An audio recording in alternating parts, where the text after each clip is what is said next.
Good morning, America. Welcome to the Daily Hash Brown, brought to you by me, Benjamin Orr. Today we're going to get the catch-up on what you need to get yourself into the college of your dreams. Our first guest to give us the information we need is Lars Londot. Yeah! Okay. We're going to take a quick commercial break, and then we'll be back with the information you need. And we're back with Lars Londot.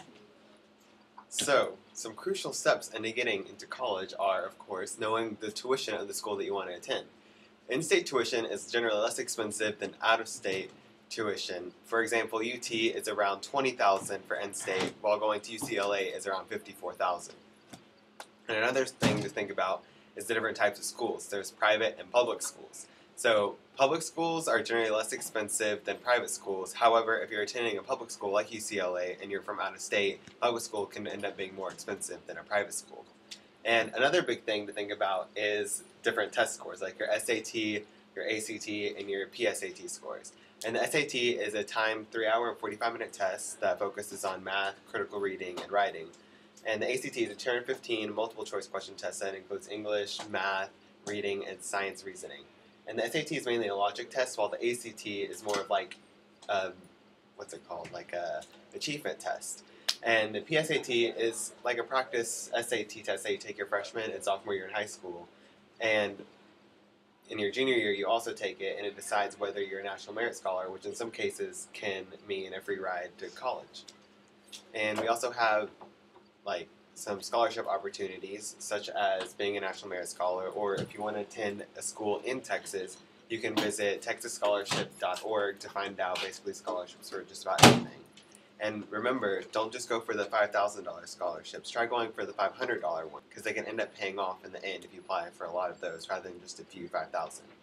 And we also have federal aid, which is a way that the government helps you pay for college education.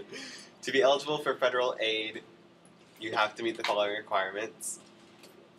You have to be a U.S. citizen or an eligible non-citizen. You have to have a valid Social Security number. You have to register, if you haven't already, for a selective service. And you have to maintain satisfactory academic achievement progress in your high school years. And there's also 3 different types. You can get a grant, which you don't have to pay back the government. You get a work-study program, which is a part-time work program, to earn money while you're in school, and you can also get federal loans, which the government gives you, but you have to repay back after you finish college with interest. Thank you. Welcome back. We have our next guest, Nikisha Valdez. Hello.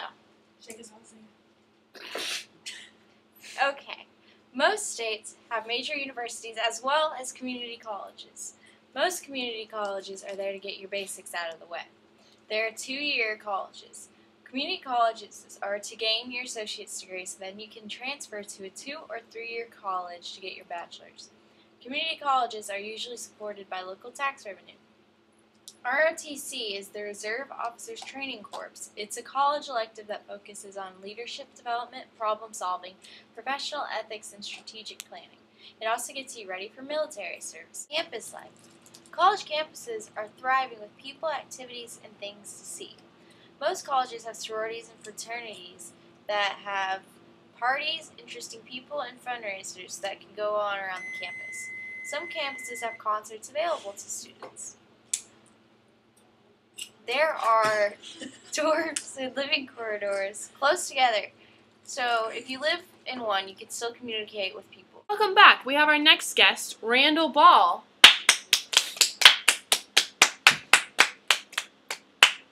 High school recommendation letters are extremely important when applying for colleges.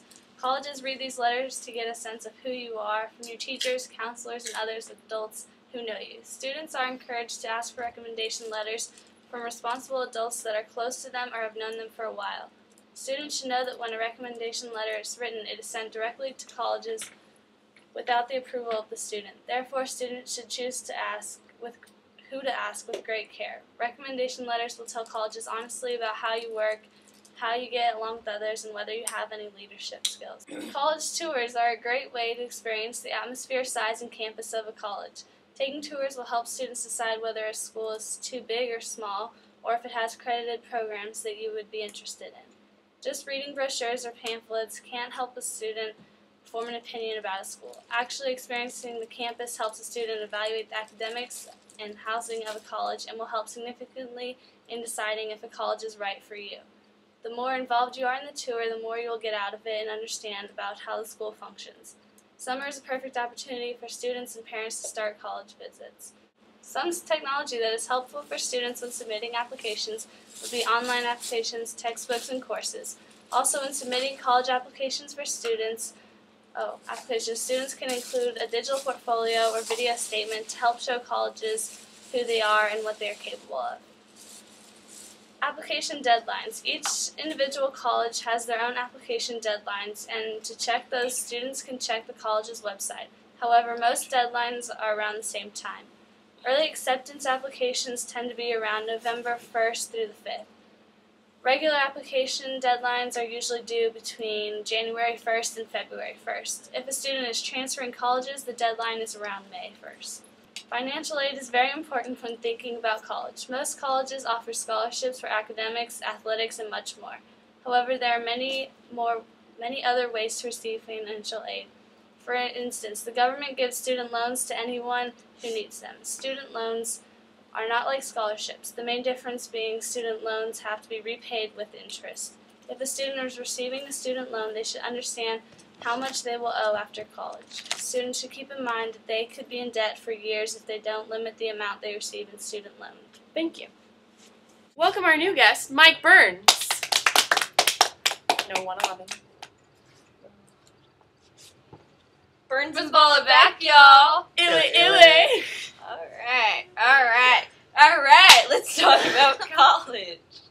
Alright, you need some online courses. And there are many colleges that provide online courses that can ensure your acceptance into the college of your dreams. They can offer these courses for both credit and non-credit. And this allows students to study from the contentment of their home. Whether you're learning a new language, whether you're taking a business class, or you're just getting your bachelor's degree. You can also obtain your associate's degree, your master's degree, and your PhD degree with an online course. And these are generally 2-year programs. Athlete Clearinghouse. I did this when I was in college. The NCAA Clearinghouse is the organization that determines whether prospective college athletes are eligible to play sports at NCAA division. And I was eligible.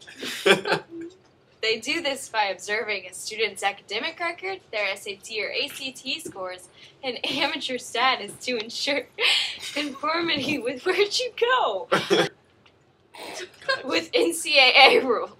Students are encouraged to register with the Clearinghouse in the beginning of their junior year, so start early.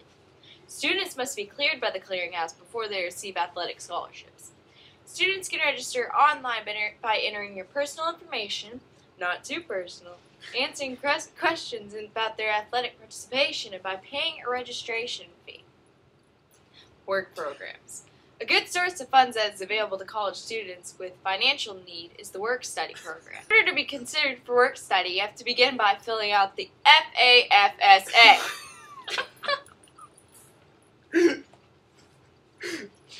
Which is the free application for federal student aid form. Every college student should submit one of these for consideration for financial aid. Buying books. Oh God, I love this part. One of the biggest expenses in college is buying textbooks. Register for your classes as early as possible so you can start researching what courses you need to take books up. Find out what books you'll need for your classes. Look for your classes and the new semester's required books. Check your class's webpage or the bookstore's website. And write down this information for each book. The name and volume/edition of the book. The name of the author. The book's International Standard Book Number, or their ISBN. And the price. You can check your library preserve and try to find these books in the library near you. And if they're not there, search for them on the internet. I wrote a book once. I'm working for an hourly wage. I went to high school, didn't do great. Still I gotta make more cash. More education is what I'm looking at. When I get a degree, I will make a bigger salary. So now I've got to see which colleges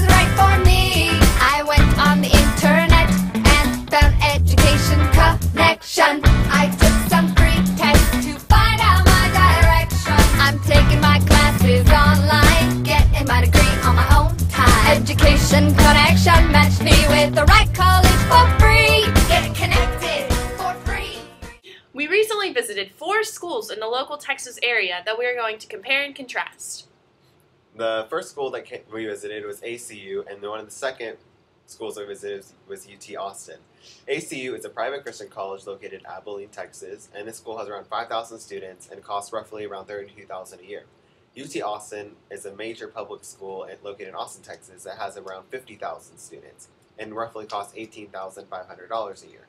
A major difference in the schools are the acceptance rates. The acceptance rate for ACU is 49.1%, while UT Austin is 45.3%. While this difference may seem small, a majority of the kids that are attending UT will be in the top 9% of their class. Other colleges that we went to were TCU and UNT. TCU and UNT are both excellent colleges, although they are fairly different. TCU is a private Christian school with a total enrollment of about 9,000 students, and UNT is a public school with a total of about 36,000 students. Because it is public school, UNT tuition costs around $7,900, where TCU tuition is about $32,400. Average class sizes at TCU around 26 students, and UNT they're about 28 students.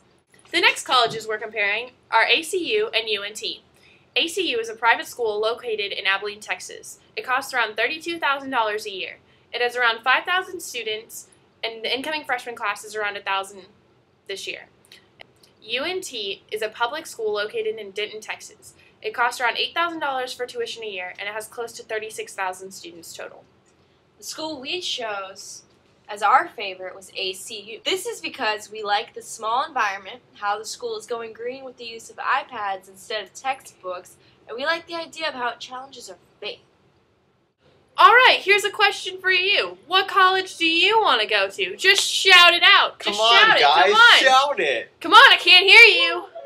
I think I heard somebody say UT. It's you. You in the back back. there in the back with the white shirt? Yeah, I see you. Yeah. Thank you for watching. This has been the Daily Hash Brown with me, Benjamin Orr.